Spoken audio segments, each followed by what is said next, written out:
William Barr has been confirmed as our new Attorney General. Barr had previously served as the AG under George Bush Sr., and people need to understand just how bad this guy could be. You know the history. We've done stories on his history. This is a guy that they barely touched on this. He was involved in the Iran-Contra issue.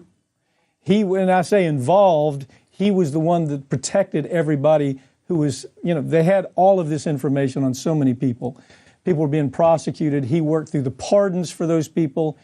He was also involved in, and I just saw this today, he was also involved in the Iran hostage issue, where, if you recall, Jimmy Carter was running against Reagan, and then there was a secret deal, what they call the October surprise, where they had worked out a deal with the Iranians, don't release the hostages until after the election, so Jimmy Carter would lose and Ronald Reagan would win.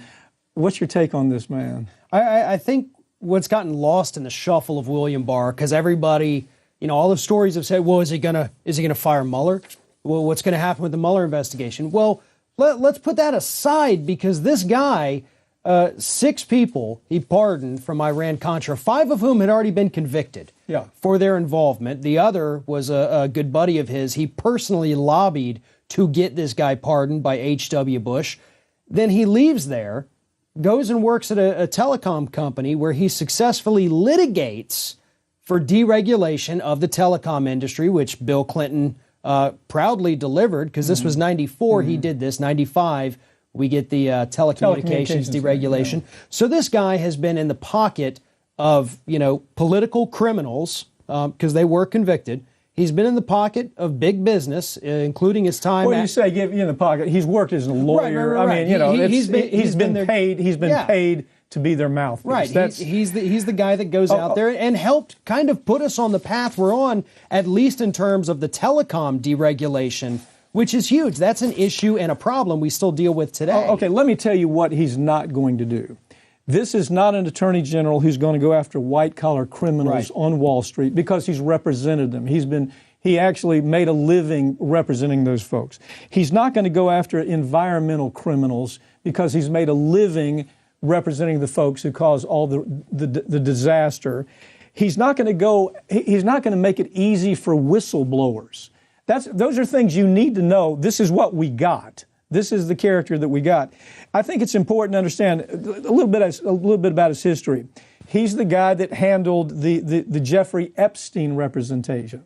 Jeffrey Epstein, of course, was the billionaire that had the human trafficking of young women going back and forth to his Paradise Island, jetting minors, children back and forth, 14, 15-year-olds. Yeah, he was with Kirkland and Ellis when that firm was handling these cases. These were the big ones. He's major player with the pharma industry, where when pharma gets in trouble for doing something wrong, this is the guy they would call. So all you got to do is play this out. This is not going to be the person that comes to the rescue for consumers. He's represented the biggest oil companies in the country. So he's not going to be there as an attorney general looking out for consumers.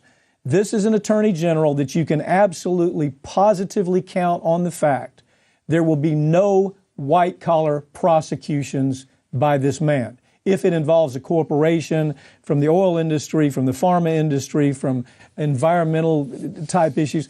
And so it's kind of a train wreck. I mean, isn't it? Well, it really is, because Barr, as you pointed out, through his time with Kirkland and Ellis, through his time with, GTE and then later Verizon, he's worked for these people. He's been their attorney. He's been their, board member or, VP, whatever it was.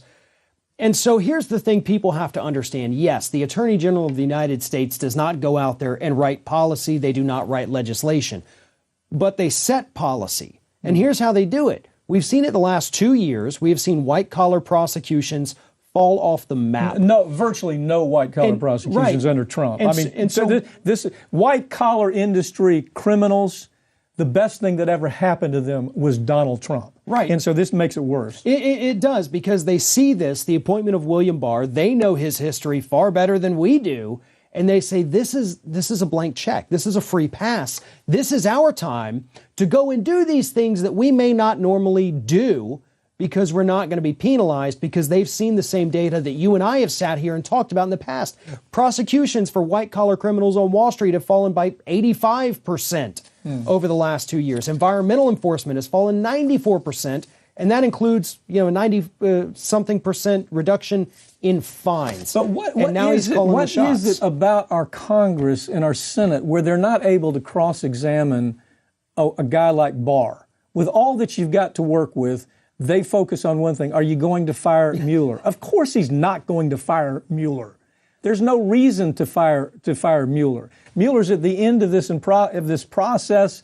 It's doubtful that he's ever going to land where, everybody, Democrats want him to land with, I've tied up this connection between Trump and Russian collusion. I don't think he's going to land there. There's no reason to fire Mueller.